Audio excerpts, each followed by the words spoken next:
We're at Douglas Park at 47th and Walker.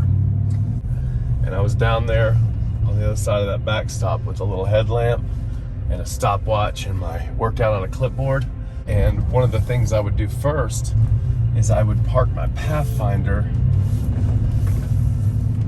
at the top of this hill, and they would run a lap, and it's exactly a half mile all the way around, and then they would get to my Pathfinder, and the boot camp would be responsible for pushing my car halfway around this thing for a quarter mile for their warm-up. I decided that I would start praying with our people, and it was right under that shade tree there. I gave everybody every way out. I was like, if you don't feel comfortable doing it, I'm not trying to make anybody uncomfortable, but I knew God had touched my heart and said, hey, I know that our end of the deal, my end of the deal was to honor God with whatever I do, and I was doing fitness, and so I wanted to say a quick prayer, and I put my hand in, I closed my eyes, and I said a quick prayer, and I looked up, and everybody else's hand was in, and that's when our fitness career really started to take off. Literally, it was 10 years ago. 10 years ago to the month, we started a boot camp right here in Douglas Park. I had it set up that this was a station. For 60 seconds, somebody would be doing power steps right here, and somebody would be on the yoga mat right here doing sit-ups, and somebody would be doing push-ups right here, and there'd be jumping jacks here. I had a couple tires at the bottom of this hill, and they would have the clock, and you'd flip the tire all the way up and drag it back down. And after everybody had done everything once, I'd say, okay, to the top of the hill. God started it here in this park and then just grew it and multiplied it. It's just radical to look and see that it started in this humble little park.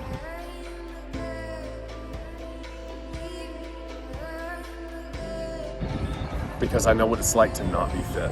I know what it's like to be almost 300 pounds, to smoke 2 packs a day, to have all kinds of addictions on me. I know what it's like to be alone, to not know anybody, to wonder if anybody cares. I know what it's like to get up in the morning, not have any reason to get out of bed, and just feel depressed and sad and scared. And I know that I just started jogging, and I just started moving, and I just started eating clean, and it wasn't long, and I started feeling better. I started feeling excited about getting out of bed in the morning. I started feeling excited to get out there and move, and to sweat, and to feel close to God. I know what it's like to go from overweight and depressed and sad with no purpose to fit and healthy and Christ-centered, loving with lots of joy and purpose. And that's why it's my calling. It's my calling, it's my purpose to do that, because I've walked that road. So many people, I see that light come on in their eyes. That's why I love doing it, because I see the light and the love in people's life transform into something that is positive and healthy and good. It's so much more than building muscles or getting skinny or losing weight. I literally see people transform from the inside out. They find that inner warrior inside of them. When you find that inner warrior, you realize you're strong enough to walk through anything that this world can throw at you. And so, you just may be thinking that you're gonna go attend a weight loss challenge, but God's got a much, much bigger plan. You just may be thinking, hey, I'm gonna get these extra 5, 10, 20, 50 pounds off, but God's got a much, much bigger plan, because when you walk through the door of Fit Camp 180, you're walking through a decade of God's favor and anointing on a little boot camp that started. And He did so much more than that. I thought I was just starting a boot camp.